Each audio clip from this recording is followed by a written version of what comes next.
iniciamos e vamos dar continuidade à nossa aula.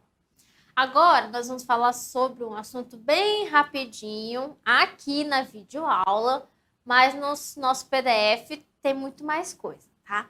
Nós vamos falar sobre o domínio da água. Então, primeiro, eu vou ler o que está aqui nesse slide, depois nós vamos conversar um pouquinho, tá certo? Então, vamos olhar aqui, ó. Todos têm direito ao meio ambiente ecologicamente equilibrado, bem de uso comum do povo e essencial à sadia qualidade de vida, impondo-se ao poder público e à coletividade o dever de defendê-lo e preservá-lo para presentes e futuras gerações. Constituição Federal, artigo 225.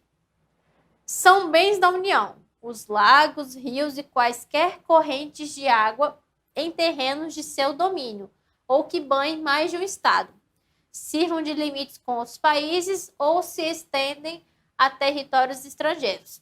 Constituição Federal, artigo 20, inciso 3. E, por último, o artigo 1º da Lei 9.433, que diz: a política nacional de recursos hídricos baseia-se nos seguintes fundamentos.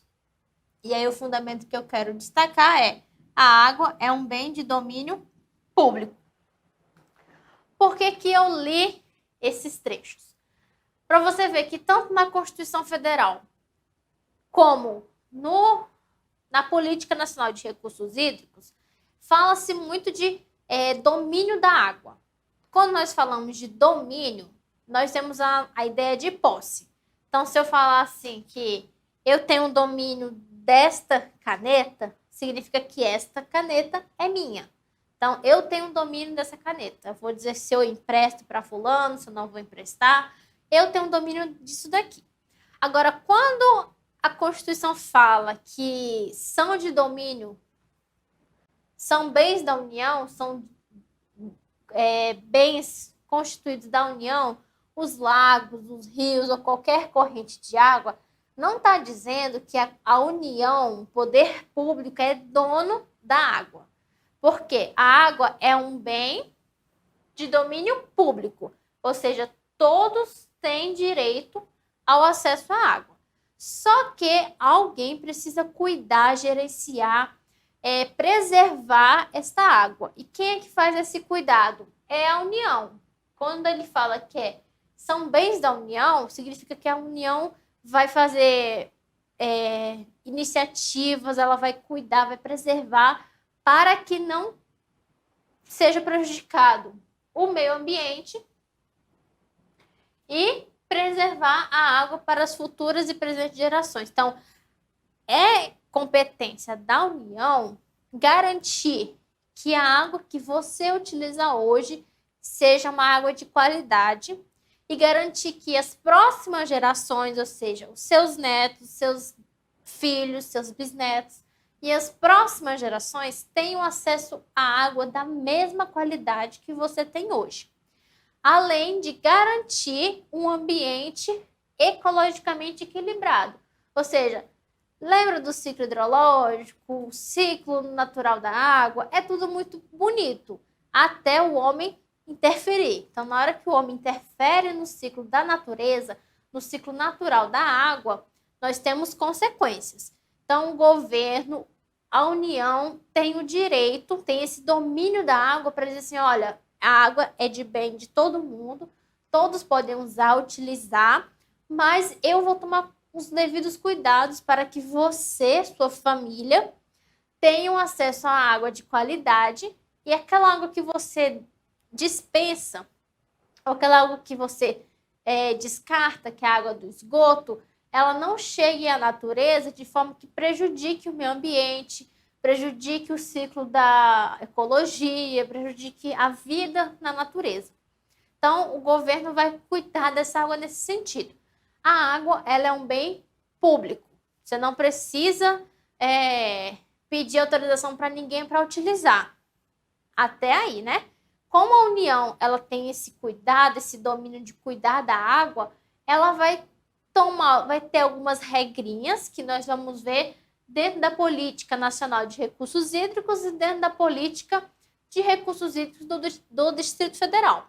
Então, tanto a União como os estados e o Distrito Federal, eles são responsáveis pela qualidade da água e pelo meio ambiente equilibrado e sem danos tanto para a saúde pública quanto para o meio ambiente. Então, a água é de domínio público. A água é da natureza, todos têm direito a usar. Por exemplo, quando você vai à praia, você não precisa pedir autorização para o prefeito, para o presidente, para utilizar o mar, para entrar no mar, ficar lá na água do mar, ou entrar num rio, você não precisa ter autorização. É um bem público. Mas quando você vai utilizar essa água de outras formas, de outras finalidades, se for utilizar a água do mar, dos rios para consumo, por exemplo, para consumo, abastecimento público, abastecimento rural, aí sim precisa pedir autorização do governo. Então, o que você precisa saber é a água, ela é um bem de domínio público, mas quando você lê esses trechos na Constituição Federal, para você não ficar confuso, quando a Constituição diz que é um domínio da União, a água é um domínio da União, os rios, lagos, significa que a União e o Distrito Federal são responsáveis pela qualidade e preservação do meio ambiente e da qualidade da água, certo? Então, isso que é o domínio da água. Agora nós vamos entrar no gerenciamento dos recursos hídricos. Você que está estudando para a DASA, olha no edital, você vê um monte de coisa. Você pega aquela listinha, você pega o edital, a parte de regulação, e você fica desesperado, fala, meu Deus, quanta coisa que eu preciso, meu Deus, tem que saber não sei o quê. Não precisa desse desespero. Primeiro, logo que você pega o edital, o item 2, começa falando assim, hidrologia, bacia hidrológica, elemento hidrológico, não sei o quê. Tudo que a gente já viu é aqueles pontozinhos lá que estão soltos lá no edital. O que é importante você saber? Tudo que você vai ler e vai estudar daquele edital imenso, basicamente, tudo se resume nas legislações. Porque é um conteúdo muito generalizado. Você vai ver isso em várias formas. Se você for pesquisar na internet sobre isso, você vai encontrar N sites, N matérias, N documentos falando sobre ciclo hidrológico, hidrologia, elemento não sei o quê, qualidade da água, vai encontrar um monte de coisa. Pense assim, se para você é difícil saber o que você vai ler, o que você vai estudar, para onde ir, para onde vai, não sei o quê, imagine para a banca. Então, o que é mais fácil para ela? Pegar algo que seja concreto, que não tem como ninguém mudar, que é o quê? A legislação. Quando nós temos a legislação definindo alguma coisa, tratando de algum assunto, é muito mais fácil para a banca, que não sabe de nada, ela não entende do assunto, ela não é especialista nesse assunto, até porque ela tem várias outras disciplinas para elaborar questões. Então, ela não vai ser uma especialista em recursos hídricos para fazer a prova. Ela vai fazer o quê? Ela vai ler a legislação, vai pegar os pontos que está aqui, pode até pegar um trecho da lei, misturar com um pouco de conhecimento e fazer a questão. Mas ela vai preferencialmente procurar aquilo que está em lei, porque é mais fácil, caso você corra uma questão muito mal elaborada, que deixa assim, um assunto muito amplo, pode correr o risco de recurso. E a banca não quer que você faça um recurso de uma questão. Ela não quer que a questão seja anulada, ela quer que a questão fique lá bonitinha. Então, o que ela vai fazer? Ela vai dar maior importância para o que está na lei, porque caso algum aluno venha fazer algum recurso, ela vai dizer assim, ó, não, mas na legislação, lá na lei 9.433, assim, assim, assim, está escrito assim, assim, assim, assado. Ela pode se basear pela lei, porque não tem para onde correr. Se está na lei, pronto, está dito. Está dito na lei, não tem como mudar. Então, assim, não é porque, está na lei, mas eu não quero que seja assim. Então, é mais fácil a banca pegar questões, assunto de legislação.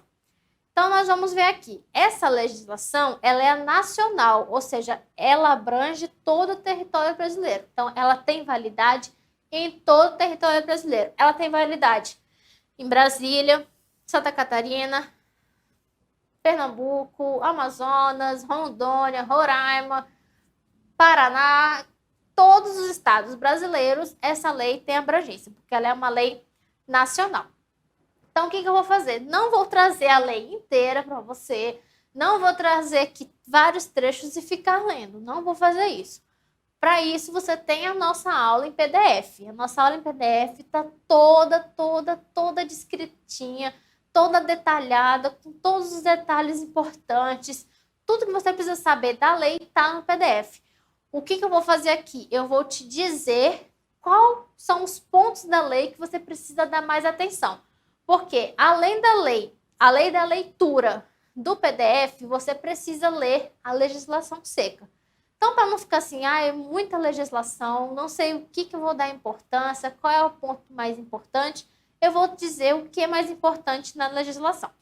Então, vamos ver aqui, ó. A Lei 9.433, ela vai criar a Política Nacional de Recursos Hídricos e o Sistema Nacional de Gerenciamento de Recursos Hídricos. Então, para isso que serve essa legislação, para criar a Política Nacional de Recursos Hídricos.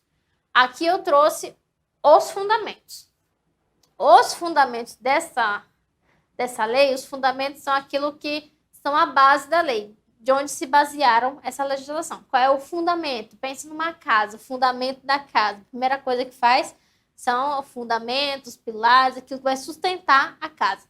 Os fundamentos dessa lei são aquilo que vai sustentar tudo que está escrito nessa legislação. Então, os fundamentos. Água. A água aqui é um recurso limitado e de valor econômico.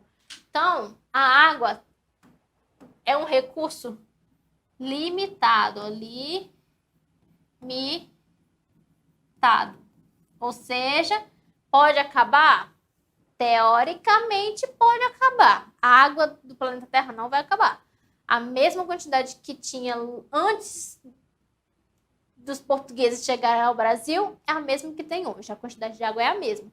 Capaz da quantidade de água disponível para o consumo possa mudar.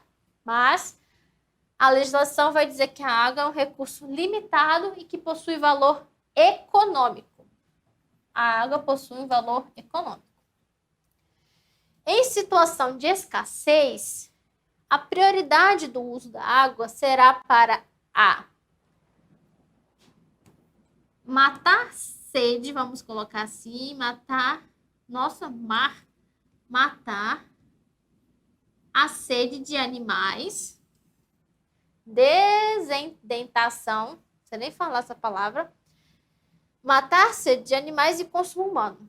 Resumindo, em situações de escassez de água, a prioridade vai ser o consumo humano e animal. Gestão dos recursos hídricos e bacia hidrográfica. Bacia hidrográfica é onde será aplicada a política de recursos hídricos. Então, os fundamentos dessa legislação são esses: sobre a água, situações de escassez, gestão dos recursos hídricos e bacia hidrográfica. Os objetivos. A professora Sara colocou tudo aqui. Coloquei tudo, sim. Mas olha só, o objetivo dessa política: assegurar às atuais e futuras gerações a necessidade de disponibilidade de água nos padrões de qualidade adequados aos respectivos usos. Foi o que eu falei. A União e os estados e o Distrito Federal, eles têm a responsabilidade de garantir que as atuais gerações e as futuras tenham acesso à água de qualidade, dentro dos padrões estabelecidos pelo Ministério da Saúde. O Ministério da Saúde, ele publicou uma portaria que fala sobre o padrão de água. Então, qual é o padrão que a água deve ter para ser consumida? Utilização racional e integrada dos recursos hídricos, prevenção e defesa contra eventos hidrológicos, tanto de origem natural quanto decorrente do uso inadequado. Aqui no uso inadequado é a interferência humana no ciclo hidrológico. E incentivar e promover a captação, preservação e aproveitamento das águas pluviais. Vejam só, incentivar e promover a captação, preservação e aproveitamento da água da chuva. Ou seja, na própria legislação, na própria política nacional de recursos hídricos, ele fala sobre você aproveitar, pegar, captar, aproveitar, preservar, utilizar a água da chuva. Sobre a água da chuva, vamos falar em outro momento, mas lembre disso. Na própria legislação nacional, fala sobre captar e preservar, utilizar a água da chuva. Ou seja, você pode sim utilizar a água da chuva, não para beber, né? Mas você pode utilizar a água da chuva para fazer outras coisas na sua casa, que não necessariamente seja consumir água. Então, esses são os objetivos. Então, importante, primeiras duas coisas importantes da lei: saber os fundamentos e saber os objetivos da legislação. Outra coisa importante que você tem que saber da legislação: quais são os instrumentos da Política Nacional de Recursos Hídricos. Os instrumentos são as ferramentas das quais são utilizadas para aplicar para a realização da política. Então, quais são os instrumentos da política? São os planos de recursos hídricos, que cada estado e Distrito Federal terá o seu, o enquadramento dos corpos d'água, saber se a água é de rio, de lago, represa, outorga do direito de uso. Essa outorga é muito importante. Na sua aula do PDF, eu falo bem detalhado o que é essa outorga. É o direito que o poder público dá a alguém para utilizar aquela água. Lembra que eu falei que quando você for pegar água de um rio para abastecer a sua casa, abastecer alguma cidade, alguma área rural, você tem que ter uma autorização do poder público? É essa outorga do direito de uso que você precisa. Cobrança pelo uso dos recursos hídricos, compensação a municípios e sistema de informação sobre recursos hídricos. Cobrança pelo uso dos recursos hídricos.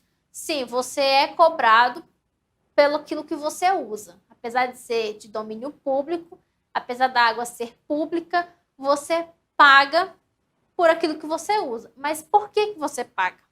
Na nossa aula, no PDF, tem direitinho.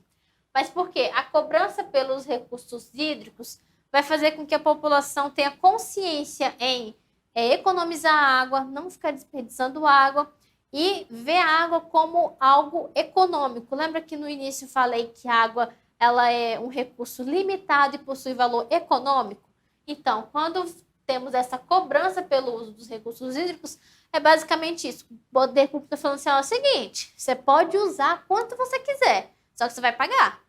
Então, assim, ter aquela consciência de economizar. Lembra quando a mamãe falava: menino, não fica com a torneira aberta enquanto escova os dentes, economiza a água durante o banho, tu não demora tanto no banho, tá desperdiçando água, não sei o quê. Porque ela paga a conta de água. E essa cobrança também ajuda o poder público a arrecadar dinheiro para que ele possa fazer programas e políticas e até mesmo sistemas de abastecimento de água ou sistemas de tratamento de água muito mais eficientes. Se o poder público tem dinheiro, ele pode criar uma estação de tratamento de água muito mais equipada, muito mais moderna e pode ser que essa água que chegue na sua casa chegue com muito mais qualidade. Então, a cobrança dos recursos hídricos tem o seu objetivo, tem o seu propósito e também é importante você saber por que é cobrada essa água. Então, é o outro instrumento. Sistema de informação sobre os recursos hídricos. Também é importante você saber o que é o sistema de recursos hídricos, para que funciona, qual a importância de ter essa informação, por que a população deve saber o que o governo está fazendo com a água, se está realmente distribuindo a água da maneira adequada, se a qualidade da água está vindo adequada para o consumo humano, entre outros. Então, os instrumentos também são pontos que você deve colocar o seu coração e estudar com bastante atenção. Ah, professora, é só isso? não é bem só isso, só isso. Tem outros detalhes que é importante também você ler na legislação. Na nossa aula, nós vamos ter tudo bem detalhado, tudo bem descrito. Aqui eu quero mais te direcionar para você saber o que é importante e o que não é importante dentro da legislação.